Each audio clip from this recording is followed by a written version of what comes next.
السلام عليكم ورحمة الله وبركاته. بسم الله الرحمن الرحيم. الحمد لله الذي بنعمته وعزته تتم الصالحات وتنزل البركات.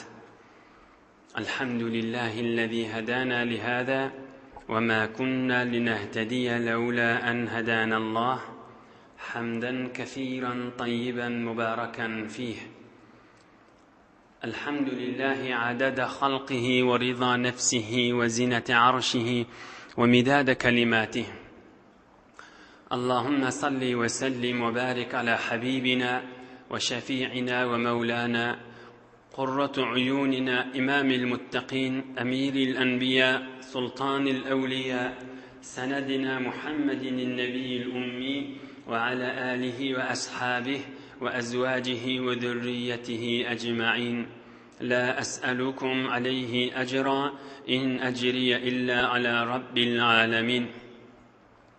اللهم وفقني لبيان ما يحتاج الحاضرون إليه وما يصلح أحوالهم. إلهي أنت مقصودنا ورضاك مطلوبنا، فأعطنا كلنا محبتك ومعرفتك.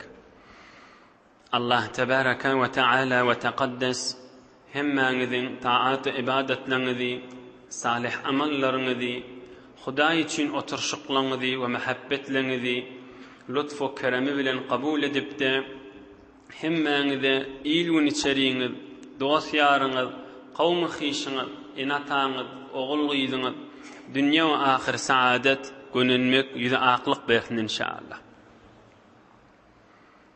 Geçen heftede pek Allah kokladıgından gözümüzün nuri, başımızın tacı olan Muhammedur Resulullah sallallahu aleyhi ve sellem Mekke-i Mükerreme'den Taif diyen şehirge 100 kilometre dağva piyada gidiptir. Ta şu milleti yol boyunca adamları da pek Allah'ın dinine, din İslam'a Huday Ta'ala bende olmağa çağırmak için. Hiç kim Müslüman bolmani, bir neferde imana girmani, Taif'ten öğürülüp, horluk çekip, bir bağın içinde mübarek arkasını divare verip, bir bağın kölgesinde dua etti.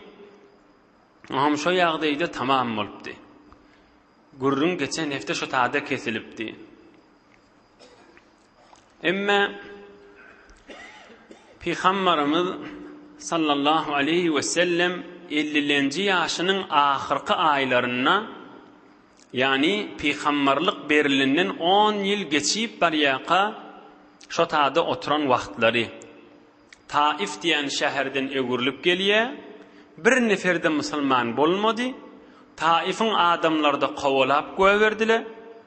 Zeyd diyen sahaba da hay vurman, hay degmen, hay vurman, hay degmen deyip Peygamberimizi tağaman 5-6 kilometresi saklap bir bağa girdiler. O ham Huday Ta'alaga Resulullah sallallahu aleyhi ve sellem yalvardı. Hudaya millet men horladı zat dip. O ham şu yağdayda şu bağın eyesi, bustanın eyesi Peygamberimizin yağdayını görüptür. O ham bilan bağın eyesi 2 nefermiştik. Addas diyen bir qulluqçıları, kärgerleri, xidmatkarları varmış. Şuna aydıptırlar, ey Addas, bir salqanaq üzüm Allah şu tabaqda qoydu, şol adamın evine qoy diptirlar. Ham Addas bir salqanaq üzüm alıp tabağın üstüne koyup Peygamberimizin mübarek huzuruna getiriptir. فَوَضَعَ صَلَّى اللّٰهُ عَلَيْهِ وَسَلَّمْ يَدَهُ الْمُبَارَكَ فِيهِ وَقَالَ Bismillah ve akale. Aham Peygamberimiz mübarek elini tabağa aşın uzatıp Bismillah deyip üzümden imağa götürüptür. Aham Addas Resulullah sallallahu aleyhi ve sellemin yüzünü gözlep aydıptır. Näme diýdiň deyipdir? Bismillah diýdiň mi deyipdir?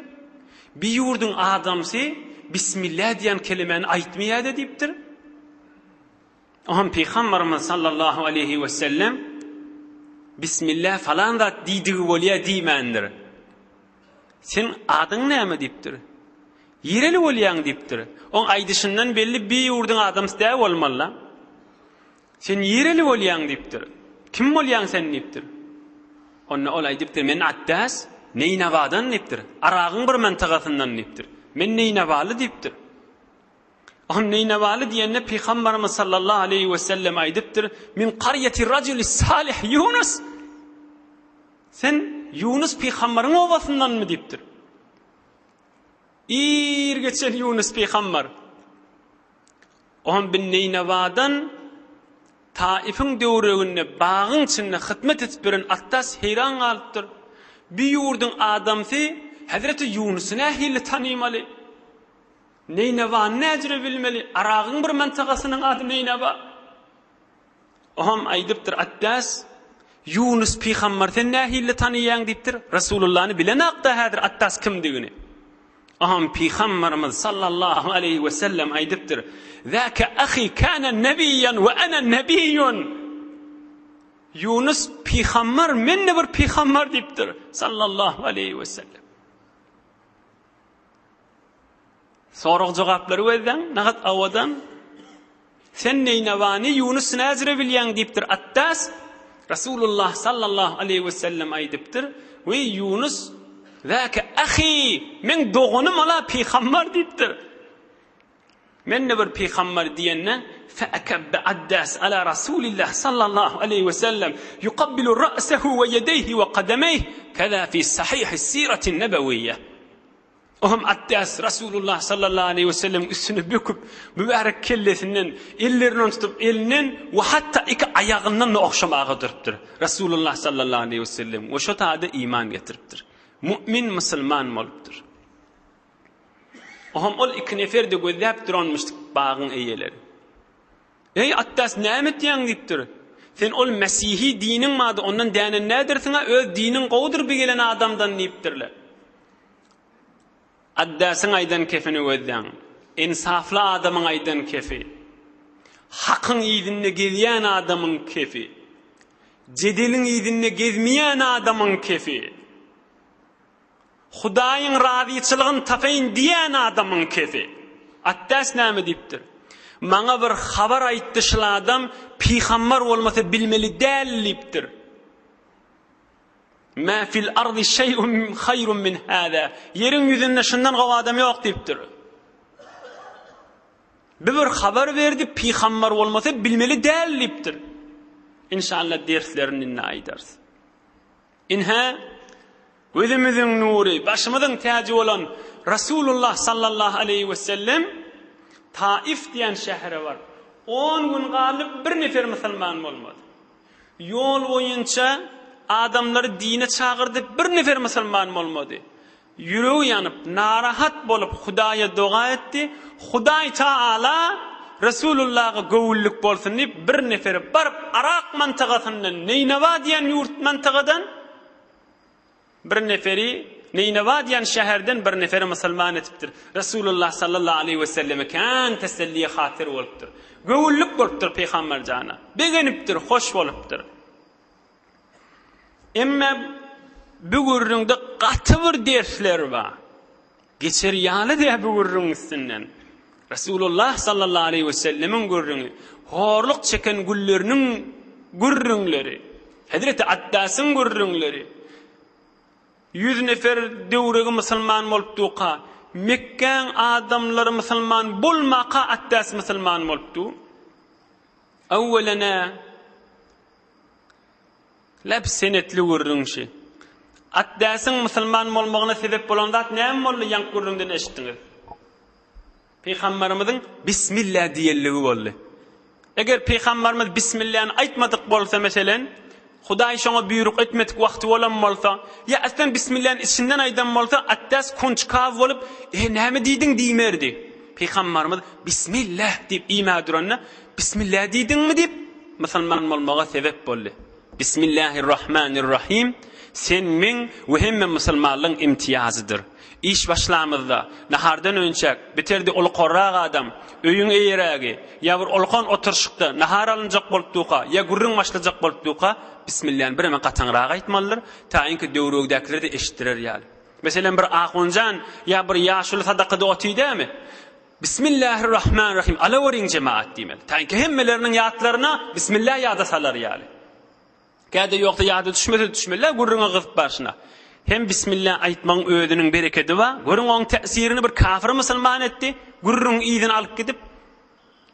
We hem de manasyny fikredip aýtmaly. Hemme işimizde, iýitçigimizde, halal ýerlerde bismillah. Beyk Allah Ta'ala'n adı bilen men başlayan demek. Hulasa bila Bismillahirrahmanirrahim derdi. İkincisi, Peygamberimiz attasdan soraptır, yereli bolýan dipdir. Neyne baly dipdir. Neyne baly diýenne aýdypdyr. Ey Yunus peygamberiň owasy dipdir. Resulullah sallallahu aleyhi ve sellem peygamber bolmasa yerden bilmeli şunu. Näzire bilmeli Neyneva diýen şäherden Aragyň bir mantagasyna Yunus peygamberiň owastygyny şäherdigini yerden bilmeli. Ilme tarihte de senetli urrunşy. Allah Taala bildirmese Kur'an oguymasa bilip boljak zatdan. Üçüncü ders almalyda Attas şonda peygamberimiziň mübarek kellesinden, mübarek elleriniň we ayagyndan okşapdyr. Peygamberimiz zat diýmendir. Hey okşasaň men bot ýaly bolaryn, bot perest bolarsyň, müşrik bolarsyň, bid'at bolar, kafir bolarsyň. Sen peygamberiň elinden okşap otyň, bot perestli bot okşaýandyr diýmendir. Diýmendir. Resulullah sallallahu aleyhi ve sellem elinden okşapdyr, ayagyndan okşapdyr. Peygamberimiz def göwermendir, bizir zat dinine ýok diýip. Ine senetli urun. Hormat koyulduğunu biliyoti. But kuca peygamberimiz kuca. Daş kuca peygamberimiz kuca. Emme dördülünci esasi hakikat ders almalı zatımız. İkimizin ders almalı zatımız. Ey cavan dost. Addas radıyallahu anh peygamberimizden näçe mucize gördü yani. Birce däne.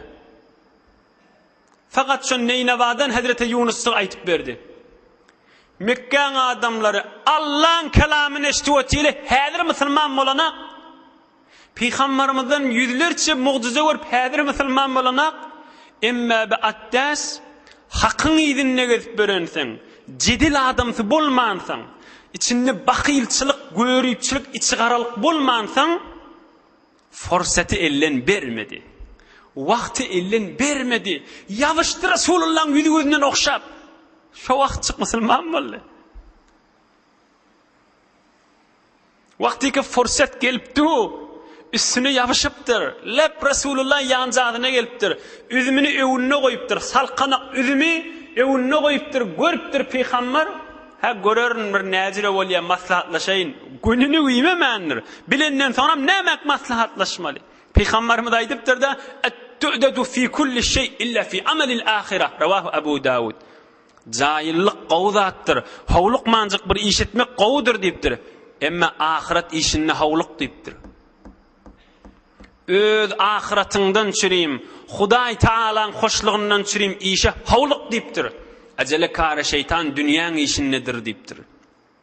Emma diniň işinde Hudaýyň hoşlugyndan çüreyim, öz ahiretinden çüreyim. Ha ertiyederin, birun görörün, häzir oňa maňatlaşaryn, görörün ejem näme diýe, görörün dädem näme diýe, görörün hemsaýam näme diýe, görör oturşýan adam diýme diýipdir. Peygamberimiziň aýdan kefi. Addas gününi güýmemedi. Soň nämeden çym gününi güýmemedi? Biz günümüz kimden çüreyim güýmeýär? Obdan çüreyim, falanydan çüreyim we falanydan çüreyim. Der suretiga Hudaý Taala ýeke özümiz jogap bolup barmaly. Addas düşünüpdir onu. Yekece وَلَقَدْ جِئْتُمُونَا فُرَادًا كَمَا خَلَقْنَاكُمْ أَوَّلَ مَرَّةٍ. Beyk Allah'ın kelamı. Yeke gelersiniz diýipdir. Yekece gelýäňiz maňa diýipdir. Jogap bolmaga. Addas düşünüpdir. Dostum, oturşýanym, bagyň eýesi ýok. Billi ýaşdy. Inni bizim her zamanında da var. Emme şu zamanına bir ulukon dert, bir mirisçilik, yayran bir mirisçiliğin miri Arapla tesvif diye. İşimiz ertiye koymak. Şuň üstünde birine gurrun edeýil, oham inşallah metlebiň iýdini alyp gidersin. Her kim öz ýagdaýyny fikir etsin. Bir gowy iş her bir musulmanyň ýadyna düşýär gezip bäkä.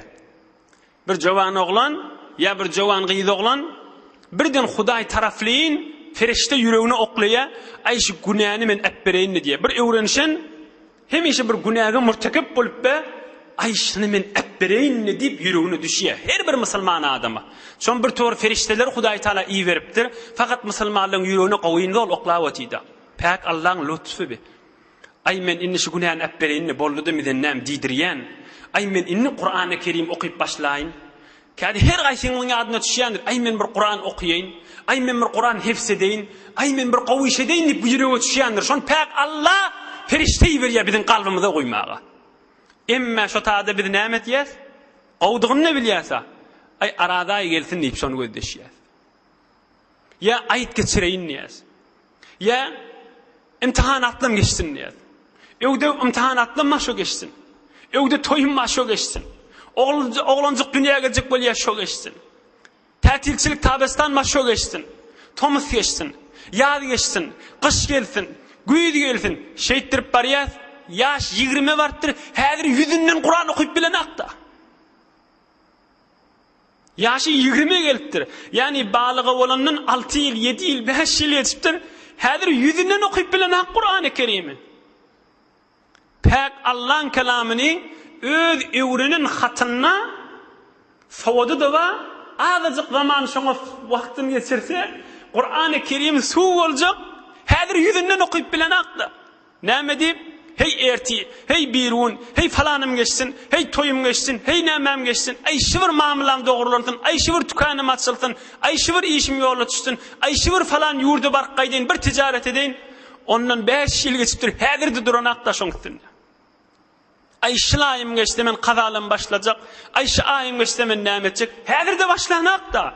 Ey imanly dogullar, näme diýip öz günümüz özümüz güýmeýäs. Nämämiz ertiye goýmaly? Araplan bir mesele wa kullu yawmin atin bi meşagilihi. Her gün öz işi bilen geler. Her gün öz hysyrtysy bilen geler. Ertiye goýýar, meger erti bikarmy? Ertiňde özüne görä iş bar ahim. Birun özüne görä iş bar ahim. Toýdan soňramy goýjak diýäs, toýdan soňram da özüne görä işi bar. İmtihanattan soňram diýäs, imtihanattan soňram da ýene özüne görä işi bar ahim. Meger görmedikmi, şuma deseli öz başymdan geçmedimi? Falan zat okuyacak, falan zat etjek, falan zat näme etjek diýip, häzirde düşünen maramyda. Häzirde ýerine ýetiremdi. Addas fursaty ellen bermedi. Ýaşdy Rasulullah jana we taryhda sebit bolup ir mümin musulman molallardan bolup gönenip geçerlerden boldy dünýeden. Fursaty ellen bermedi. Ýene de fursatdan çyryym. Şol asasy ilmimiziň derdi bolupdyr. Biziň wezifämiz eşitdirmek, eşitdirmegimizden önce özüm amal etmek. Menne ýaxşyca eşitin.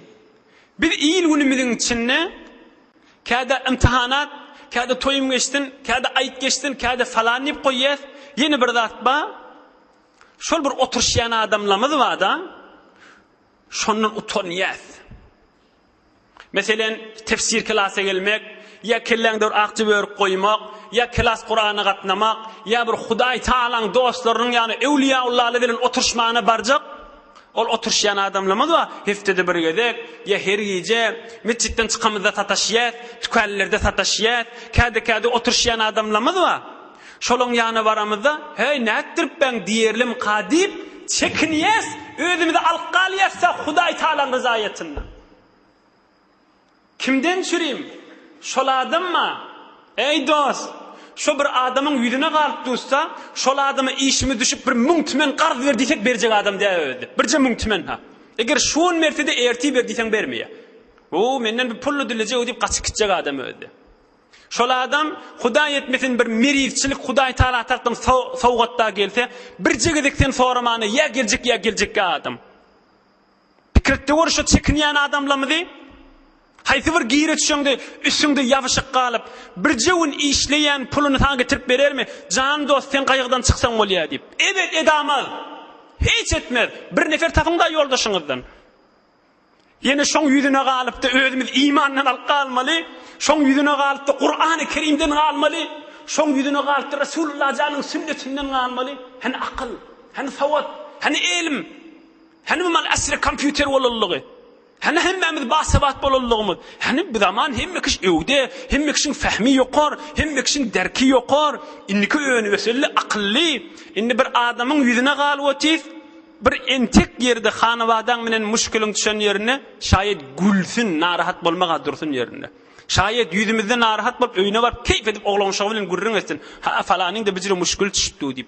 Biz de şol adamyň ýüzüne galyp özümiz imandan alyp galyp özümiz dini bernamadan alyp galjak bolýar. Özümiz Hudaý Taalaň dostlary bilen oturşmadan alyp galjak bolýar.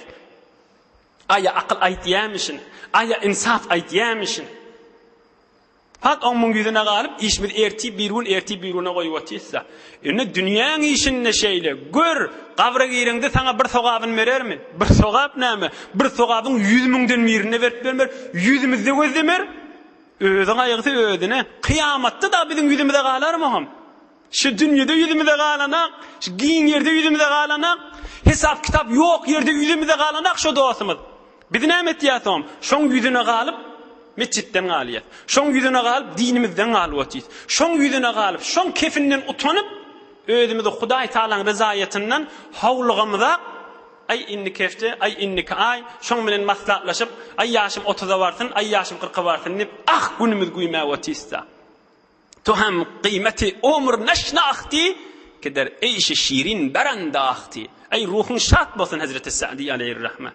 Toham qymeti umr naşnaqti keder eýşe şirin baranda ahti. Bir ewliýalaň biri kan üstünde durjakka ha ýönüp jamiamyzyň derdi daby.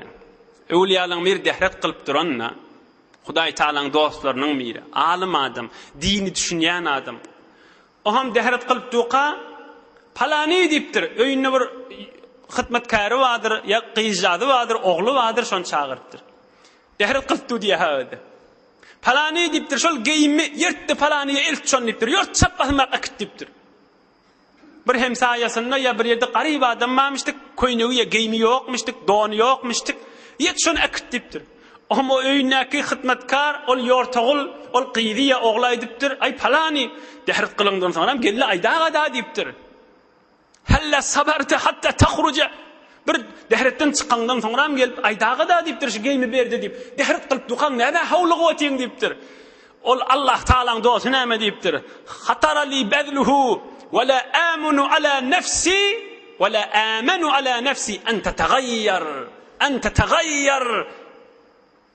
Şamahal dehret kılıp duqam yüreğime düştü şu geymimi bereyin deyip ay dehret kılımdan sonram barıp bererin diyençem nefsim min evmege çakana ay näme gerek berdi yörme diyerim kadip korkuyan deyipdir. Şamahal yadıma düştü uğrudayınla şu geymimi deyip ayttım deyipdir. Kan zatla bizim yadımıza düşüyor. Ay şon ertiye dert diyet şu karşına galiyada. Sadaka bolsun, hayrat bolsun, ihsanat bolsun. Häzir özüň tägeregam, häzir öz nämäňe geregam, birat şo aşna galyada soňra. Dehret kılıp duqa uğradypdyr. Hawlukma işte gelende berada diýipdir. Ýok, dehret kılýançam nefs şeytan meni allap berdirmermi kadip korkýan diýipdir. Şumahal ýadyma düşdi, uğrasana şonu akisene basmylap diýipdir. Yaxşylardan bir nasihat alawer. Gitti kerwen, dostumuz gitti ahirete gaşyn. Bay dädemiz gitti, enemiz gitti, güne gıygırıp tujynada. Gitti kerwen, yeke galdyň, yelewer, çılla basmyrak diýipdir mahtun bolýan. Adam ogly, zinhar hazır bolawer. Şumahal teýýar bol, daýawal. Nefsi şeytan sana sürnüp durupdyr. Mahtun bol aýdyr, bu dünýä fani, fanini goý, ahiret diýip berjani. Ömrüň berip satyn alma dünýäni. Bu nuqsanyň düýbi görnüp durupdyr diýip mahtun bolýan. Hulasa metlebe gelýänini. Attas fursati ellen bermedi. Ay görörni diýmedi. Peýgamberdiň billi ýaşdy. Ay berekallah Attas radiyallahu an. Hudaý razi bolsun Attas. Ýaşdy göýbermedi. Resulullah janada teselliye hatir boldy. Attasda musulman boldy. Peygamberimiz bağdan çıkyp Mekke-i Mukarrema'ga gaşyn uğradı. Bismillah. Sallallahu aleyhi ve baraka ve sellem. Inni bağda iki zat boldy. Geçen hafta geçti. Biri ağlap dua etdi. Hudaya men daha deme yetişmeni millet horladı diýdi Rasulullah can. İkilenci waqa, ikilenci gurrun Attas musulman boldy. Bağdan çıkıp bir yere geçenne göreýin Peygamberimiň öýüne näme diýär. فانطلقت وأنا مهموم فلم أستفق إلا وأنا بقرن الثالب فرفعت رأسي فإذا أنا بسحابة قد أظلتني. Heýwere narahat bolup çykyp gaýtdym diýipdir. Ha näme narahat bolmaly? Attas musulman molla. Narahat bolallygy inni Mekke'ge gelmeli. Öwde gurrun känenni. 10 gülle bir dedin diýip Mekke'ň adamlary gurrun köfeltjek. Peygamberimiz şaýat inni öldürmäň fikirinde bolsunlar. Şaýat başga horluklaman fikirinde bolsunlar. Heýwere narahat bolup çykdym diýipdir. Inni Mekke'ge gaşyn barýan, birden üstüme kölge geldi diýipdir. Görsem ýokarymda bulut, türkmen bulut diýe, äbir kölge berýärdi diýe. فنظرت فإذا فيها جبرائيل على نبينا عليه الصلاة والسلام. Göňi gözledim, görsem buludun içinde Cibrail aleyhisselam ma ve ma'ahu melekul cibal. Cibril ferişten ýanyna dağlan feriştesi var diýipdir. Her zadyň feriştesi var da, dağlan feriştesi var. İnşallah işte ferişteler vardy gurruna dört. Taýinki imanymyz ozalba, birime bir nese zatlarda biler ýaly. On Cibril ferişte aýdypdyr. Ey Resulullah, sen Mekke barýan narahat. Hudaý Taala da bilýä sen narahatlygyny we Mekke adamlarynyň berýän jogabyny. Wa qad ba'atha Allahu Taala ileyke melekal jibali lita'murahu bima şi'ta. İnhe ýanymdaky dağlaň feriştesi.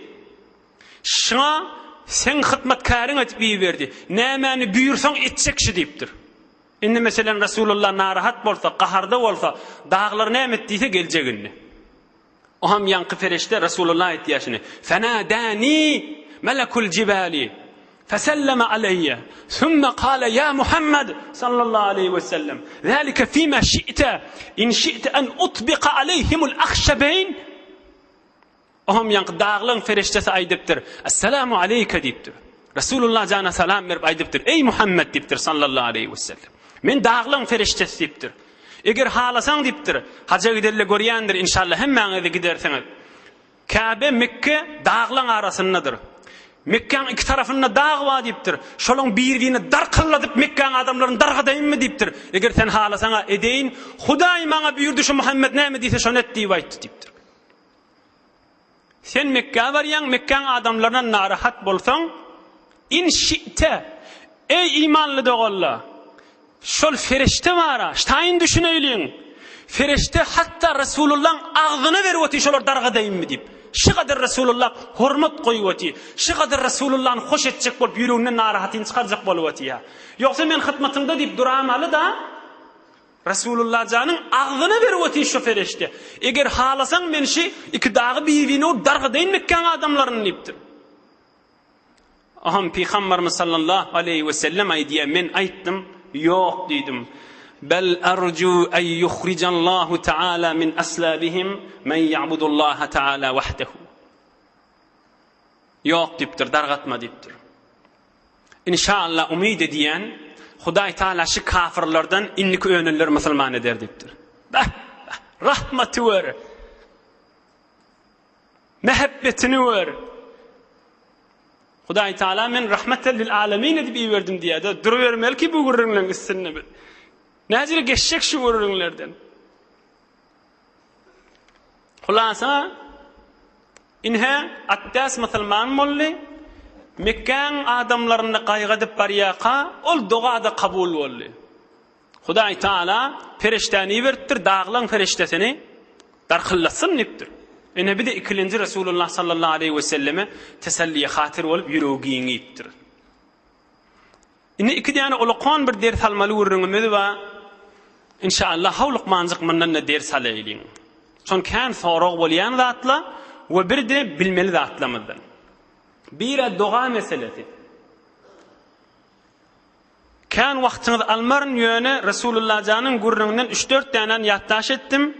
Şu 3-4 tänen bellesek biziň kan soraglarymyza jogap. Men doga etýän kabul bolmaýa, näme diýip biziň şeýle bolýa, näçe ýyl aglap doga etdim, eger men dogamdan eseri ýok, şu gurrunlar. Peygamberimiz doga etdi, dogasy kabul bolup Hudaý Taala feriştani berdi. Hey teselli hatyr gowullyk etip beripdi. Awwalana Peygamberimiz sallallahu aleyhi ve sellem aýdýa: Hudaý Taala rahimun, kerimun, hayyun. Hudaý Taala mehriban, utanjaň, rahimli.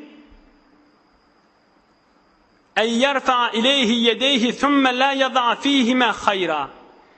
Bendesi ikilin götürüp Hudaya hudawanda maňa falan zady bir, falan zady sowmen başymdan, falan işim oňsun ya her näme doga bolsun. İkilin götürüp jan Hudaý diýip duqa, Hudaý aýdypdyr men utanýan diýipdir. Bennemiş ikilin götürüp menden şeýtdirip dilawatyqa, ikilin boş bermäge men utanýan diýipdir Hudaý Taala. Resulullah aýdym dedi. Oham şeýtdirip Hudaý Taala aýdanna ferişteli aýtjak ilahana leysa lizalika ahlun bi ahlin. Hudaýa biz senden doga etip duran benden utanor ýaly adam däl kibi. Bir günahkar adam diýip ferişteli aýtjak diýe. Ola kan kepa. Hudaý Taala aýdywati benden menden dilawatyqa men utanýan diýip. Oham ferişteli aýtjak Hudaýa bir utanor ýaly adam däki. Bir günahkar adam. Hudaýyň buýrugy bilen işi ýok, Resulullah'ın sünneti bilen işi ýok. Emma şima hal çyny bilen ýalwarwati, ikelin götür. Hudaý Taala näme diýjek? Feriştelem, men geçýän Hudaýdyr. Şaýat boluň şoň günälerini geçdim diýip aýtjak. Hazreti Sa'diň aýdýany şe. Kulagyň ger, gözüň aç. Kerem binu lütfi perwerdegar, günah bende kerde ast. U şärmsar, subhanallah. Ey musulman, Hudaýyň lütfüni gör. Günäni bende edipdir. Hudaý men utanýan diýeti. Biz utanmalla ýoksa Kerem binu lütfi perwerdegar, binnidik da. Kerem binu lütfi perwerdegar, Hudaýyň lütfüni gör. Günah bende kerde ast. U şärmsar. Günäni bende edipdir. Hudaý men utanýan diýeti. Nägat bir haya benne bolýar. Hudaý men utanýan diýipdir bir. İkilenjisi şerti var. Doga ýankyň içine girjek bolsak, haýsy? Hoşlukda Hudaýy ýatdan çykarmasaňyz, kynçylykda da Hudaý sizi ýatdan çykarmaz diýipdir. Gülüp duqan her ýerde, toýuňda, jengelle, oturşykda, derýada, öz dostlaryň arasynda Hudaý ýada salsaň, Hudaý Taalaň haram edenine barmasaň, Hudaý Taala aýdypdyr, hoşlukda da men seni saklaryn diýipdir. Üçlenji, Peygamberimiz aýdypdyr, "İ'lemu", bilin diýipdir. Doga edip duqaňyz, hawasyňyz pert bolsa Hudaý kabul etýän nädir diýipdir. Doga edip Hudaýa falan ya Arabiyya Türkmençe pikirinde başga ýerde bolsa o dogadan doga bolmaz. Janu dil bilen bismillah edip Resulullah jana salavat edip ey bar Hudaýa diýsen o doga 100% kabul. Hökmen yani Hudaýyň dergasyna barmaly, ýene bir adam boş gaýtmaly. Boljak zat där ahim. Inne ahirki sorag näme biz bir towar dogalamy kabul bolana? Bismillah.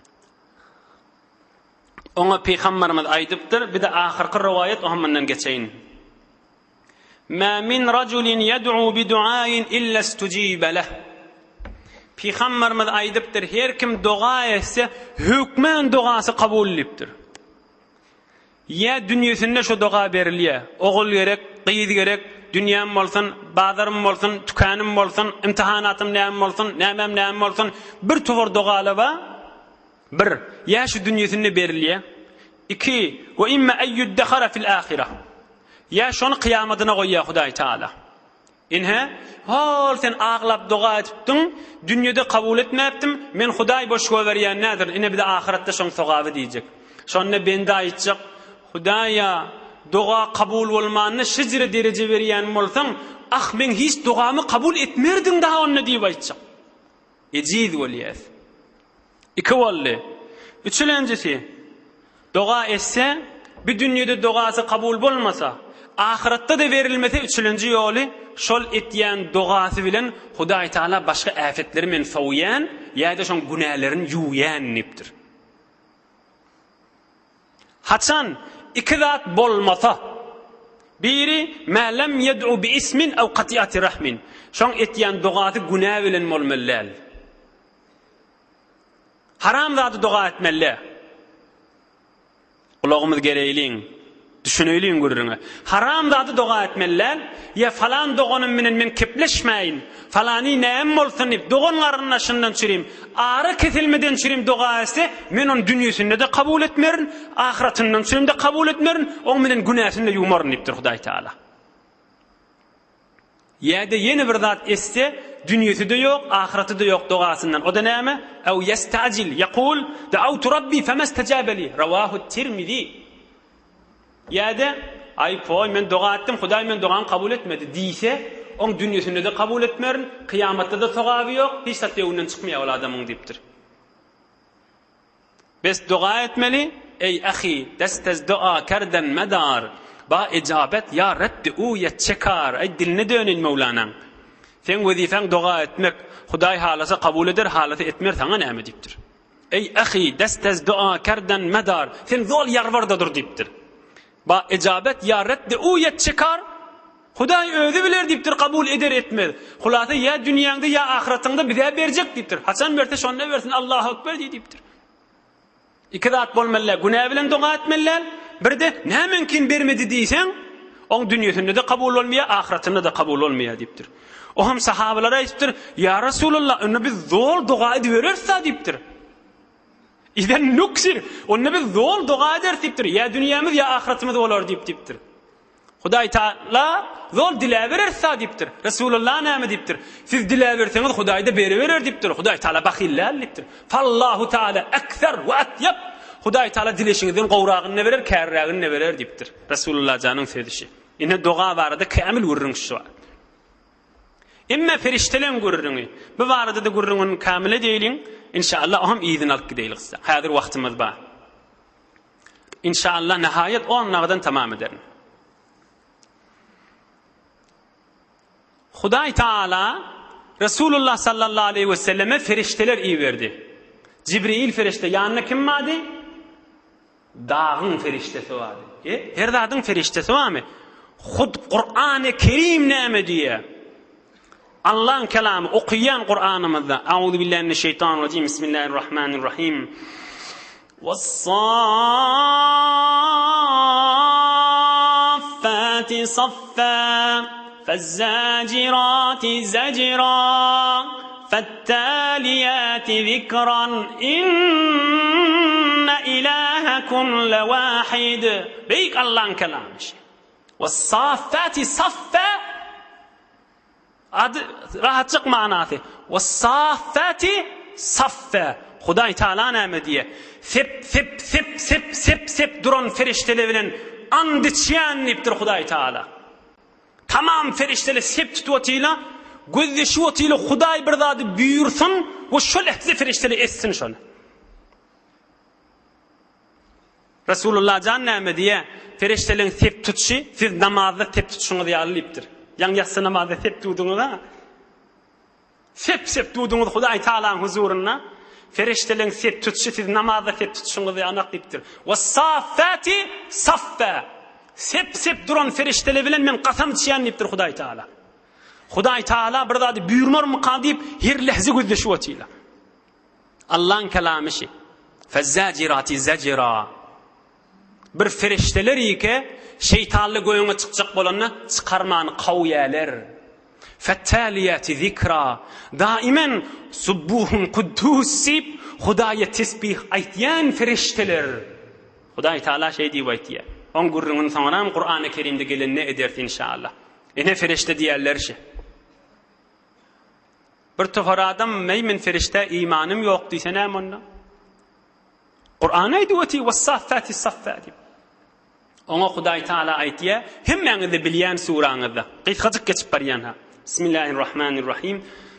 والنازعات غرقا والناشطات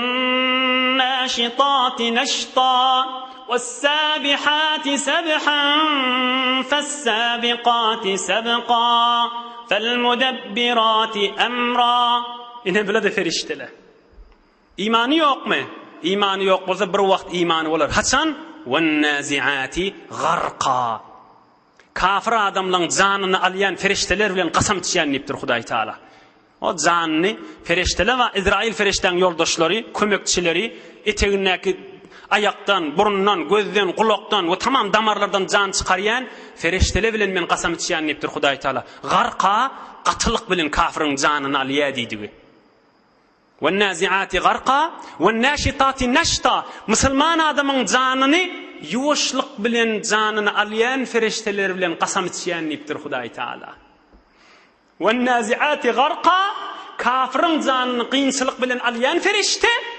وَالنَّاشِطَاتِ نَشْطًا Müslümanın canını yuwuşlyk bilen alýan ferişteler bilen. وَالسَّابِحَاتِ سَبْحًا min ruhunu alaqana yüzüm vurup, şenaver olup, asmallara gaşin ruhu alqityan ferişteler bilen qasam içýän dipdir Hudaý Taala.